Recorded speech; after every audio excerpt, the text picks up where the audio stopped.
resource, a major resource that humans are using is you have the mineral resources. So if you are in the mining industry, this term is commonly known as the ore deposit or the ore reserve. So primarily, these mineral resources are associated to the soil. So that's why if you're going to have or to deal or to check for mining, so mining areas are usually in terrestrial mountainous areas because there is a high amount of mineral deposits in this area.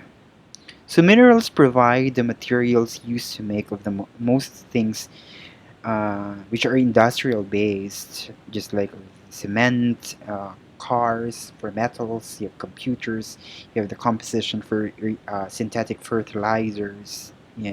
And some minerals consist of a single element, such as of gold for jewelries, you have silver, diamond, and you have silver. Okay. So types of mineral resources they can be fuel, metallic, or non-metallic. So fuel mineralized like coal. This is very different to the charcoal. Okay? Okay. Para po itong hard material, harder than the charcoal. Magkaiba po ang charcoal sa coal. You have oil, natural gas, of prime importance as they account 87% of the value of mineral production, whereas metallic and non-metallic constitutes only 6 to 7% respectively.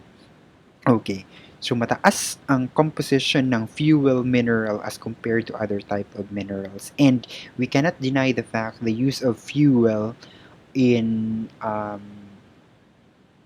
producing or as a source of energy for major factories or for major industries. Okay, and even our source of electricity, are like electric cooperatives are very much dependent on fuel minerals. Okay, or means of transportation is also dependent on that. Um, Including also our daily routine or daily activities, just like of cooking, is very dependent on this type of mineral resource. Okay, so you have for fuel minerals, you have coal. Okay, as what I have said, it's very different from charcoal. A combustible black or dark brown rock. It's a rock consisting mainly of carbonized plant matter. So as you can see, you have these different types of coal.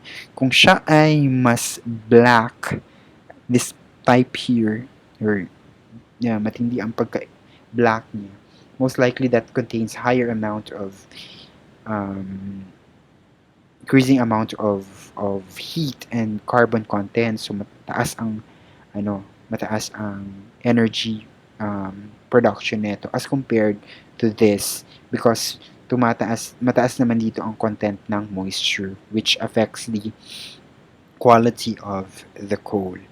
However, in terms of heat and pressure that is needed to produce such high energy type of coal, medyo kailangan mo ng mataas na heat and pressure. Okay?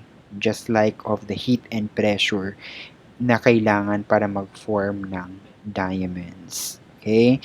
So, if you ask if may diamond tayo dito sa Philippines, wala. Kasi nga, yung heat and pressure ng mountainous areas or yung areas na pinagkukuhanan ng diamond ay hindi sapat para ma-form such type of mineral. But we have this type of coal materials. Kaya meron tayong coal mining company. I think that is in Romblon or Marinduque. I'm not sure of that. But we have here in the Philippines a coal mining area. Okay. So this is primarily being extracted from the land in order to fuel some of the industries. Gumagamit din ng coal ang some of the electric electricity generators, okay, to generate electricity. So yun ang importance ng coal. Okay. In terms of the coal deposits, kung nasaan siya sa layer ng earth, nandito po siya sa pinakailalim. Okay? So, ang coal po ay napoproduce based on the organic materials deposited in the rocks or in the soil. Okay? So, pwede po yung, as you can see, it takes million years to produce such amount of coal na ini-extract natin. So most probably, if you try to consider coal or to it's like to classify coal whether it is renewable or non-renewable, primarily it can be fall into non-renewable kasi it takes time. It takes time for the production of coal before the decomposition of these organic matter na attach sa rock, and at the same time yung heat and pressure na kailangan, okay, na nasa ilalim para makaproduce ng coal. Okay? So, ayan, yung dating types of vegetation na namatay, na deposit sa soil, ayan. So, nag-iba na ang kanyang nag-iba na ang kanyang type of ecosystem until such time na natabunan naman siya ng ibang Okay. So the movement of the plates also, the movement of the Earth's surface is actually contributing on the deposition of coal in this part of the Earth. Okay. So aside from the organic matter that is being deposited within the soil, yung movement mismo nung land masses is very important for heat and pressure. Another type, you have crude oil or the petroleum, so mixture of naturally occurring hydrocarbons that are refined into diesel, gasoline, ayan. So ito yung mga petrochemicals na kailangan for transportation. So most probably, in this particular example, oil and gas are deposited in the bodies of water or sa ilalim po ng bodies of water. Kaya mapapansin ninyo na just like of Malampaya power plant, nasa Palawan, nasa tubig po siya. So, nasa ilalim po siya ng tubig, and dito po yung deposits ng oil and gas. But then, since that is a mixture of water and this oil and gas deposits, upon extraction, magkakaroon ng refinement before it can be commercially produced, okay, as fuel or as crude oil or petrochemicals. Okay. Yeah. So we have also what we call natural gas, Ken. So consisting largely of methane and hydrocarbons. This natural gas, okay, these are from usually, ang bagong technology na ginagamit dito ay from waste materials of some animals, just like of livestock. So, nagkakaroon sila ng deposit area ng waste materials, and then those waste materials can produce this what we so called gas, yung methane. And then methane is used as a source of energy. So, kung minsan yung methane ay kinoconnecta na on pipes papunta sa LPG tanks as their fuel na Ayan. So you can see the comparison, the advantage of disadvantage of using natural gas as a source of energy. So you have also metallic and non-metallic minerals. For metallic minerals are those minerals which can be melted to obtain new products or as their as primary raw materials for other products. You have iron, copper, bauxite, tin, manganese are some examples. So non-metallic minerals are those which do not yield new products on melting. So you have salt, clay, marble, and some examples. So in terms of the exploration of mineral resources, we have Article 3 or Article 12, should I say, the national economy and patrimony of the 1987 Philippine Constitution, which actually allowing some of the foreign owned corporation involving their technical and financial assistance for large-scale exploration of the mineral resources within the country, available in the country. So, meron siyang existing law for mineral exploration. Kaya nga siguro lumulusot yung mineral mining industries within the Philippines dahil dito. And we have also the Philippine Mining Act, the RA 7942, an act instituting a new system of mineral resource exploration development, utilization, and conservation. Okay, before proceeding this type of investment, um, meron kasi sa DNR, meron kasing tinatawag na environmental impact assessment or environmental impact statement. So before a mining industry can actually proceed with the mining activities, they should provide what we so call the environmental impact assessment and secure an environmental compliance certificate within or from the DNR, and that requires the total assessment of biodiversity as well as the total assessment of the value that can be trade off. Okay, parang value ng specific area na kayang i-trade off para magkaroon ng mining activities. So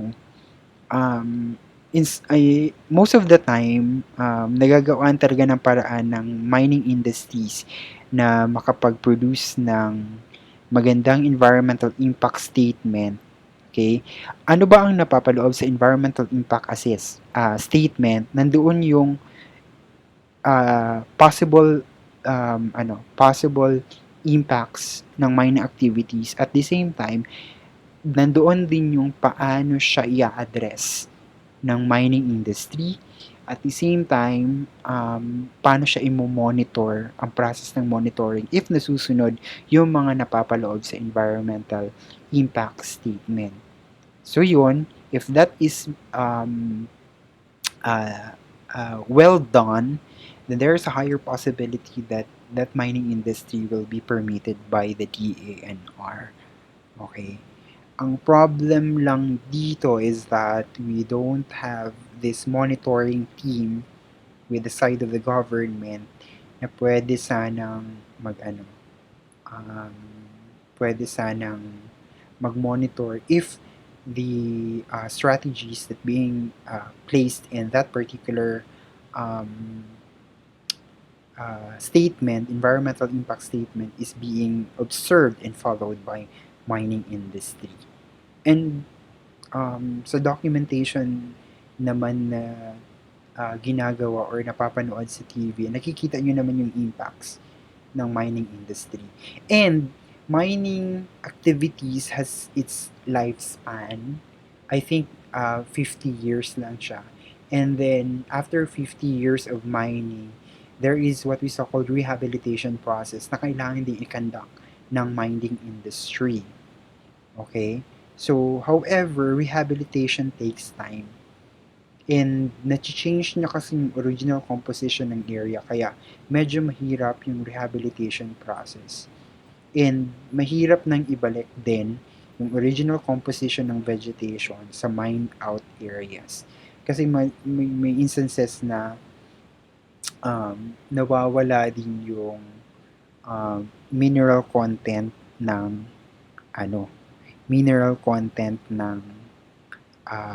soil. Kaya hindi nababalik din ang natural vegetation. So, yun. Yun yung proseso na pinagdadaanan. Okay. So, the Philippines, as of 2011, metallic mineral production, malaki-laki naman talaga ang naibibigay ng mineral production ng sa Philippine economy and Philippine government. Yun nga lang, the trade-off is if yun nga, hindi nasusunod yung protocol on the mining process at hindi na mo-monitor, you will expect that there is degraded lands after mining. Okay. So before we, may I add to this, aside from the vegetation na i-assess, kailangan din mag-approve yung mga taong sa area kung saan ikakandak ang mining activities. Kaya meron tayong tinatawag na public participation. And meron ding permit na dapat i-secure when some of the indigenous communities are present there. Kasi makakalaban nila yung NCIP, the National Commission for Indigenous People. So aside from other biological being nandun sa area, meron din human participation or the public participation before mag-proceed ang mining activities. So as of gold production, number 2 ang Philippines sa Indonesia. I think this is very, ano na, matagal na na data. Ayan. So marami na extract na gold. Okay? So these are some of the locations of the mining areas for gold. Meron dito sa Mindanao, some of the Visayas, and of course sa Luzon. Sa Luzon and somewhere in Ilocos dito, mountainous areas.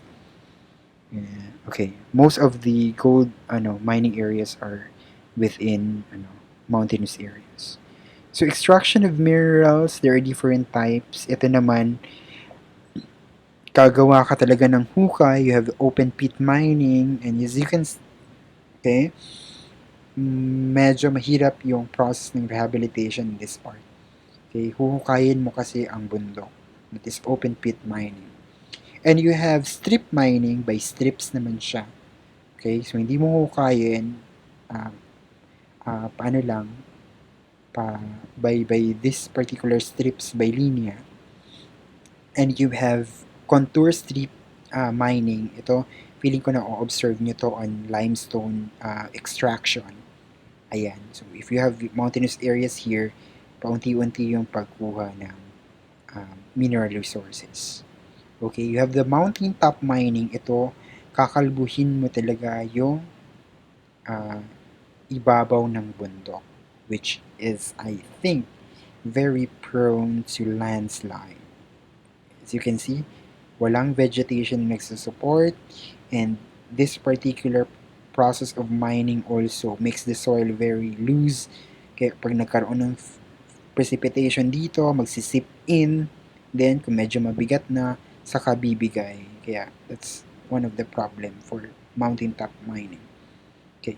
So we have also ocean mining. So minerals from seawater is being extracted. Minerals from ocean sediments. Kasi some of the minerals like phosphorus, calcium is deposited in ocean sediment. Kasi nga, based on our discussion the previous, nagiging sink kasi siya ng mga minerals from different sources. Okay. And you have also the hydrothermal deposits. Ito yung mga nasa ilalim ng dagat na parang miniature volcano na sila yung responsible para mag-move yung some of the minerals up with the water. So, para siyang mini volcano. But hindi naman siya nag-excrete ng lava, but it's hot water only. And you have manganese-rich nodules. Ayan. So, harmful environmental effects of removing metals and ores. Ayan. Smelting. Okay. So, during the processing, may air pollution because of the byproducts. You have chemicals removal processes, and toxic holding ponds. Ayan. So, mga leachate na waste material, just like sa gold. Ewan ko kung ginagamit pa yung use of mercury in separating the gold or collecting the gold from the sediment. Ayan. Ipoproduce kasi yung toxic kasi ang mercury. So, heavy metal toxicity is very known very known effects of metal extraction or mineral extraction. For mining, you have disruption of land surfaces. Of course, maghuhukay ka, or yung contour na yung type of mining na present ko kanina. So mag-iiba talaga yung land surface o itsura ng sub. You have subsidence. Ito naman is very prominent pag ang mining ay nanghuhukay ka sa ilalim ng bundok, for example. Okay? So pag may movement ng land masses, for example due to earthquake, at saka mahina ang foundation nung paggawa ng tunnel, kaya bibigay yung part na yon. Toxic waste, mining waste, as what I have said, you have the mercury, acid mine drainage.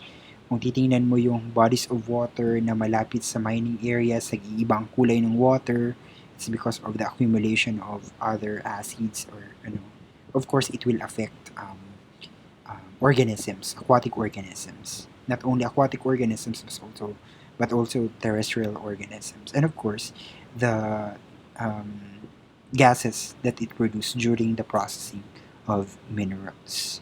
So how can we use resources more sustainably? There is what's so-called a recycling process. So ginagamit yung recycling of mineral in some businesses, para of course, we tend to minimize the use of materials that needs minerals for it to be manufactured. Yun na lang. So we are using alternatives, kumbaga. Okay. So these are some steps of mining and associated environmental effects. Klaro naman, and you can actually read this one. Yan. So this is a graph, okay? So showing you the production. So present time, mataas ang production, mine, use, throw away, kailangan ng mataas na amount ng mineral. Okay? Pag may recycling, you will expect this B. Okay? And you try to recycle, reuse, and reduce the consumption, most probably, you tend to minimize the depletion of the mineral resources.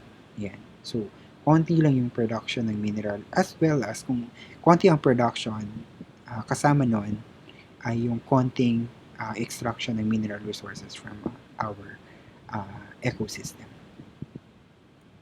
Okay. So, life cycle of a metal, surface mining, ore processing, smelting, melting of metal, conversion into product. Of course, kung masisira yung product, discarding, pwede ding yung some of the materials will be recycled through the process of smelting.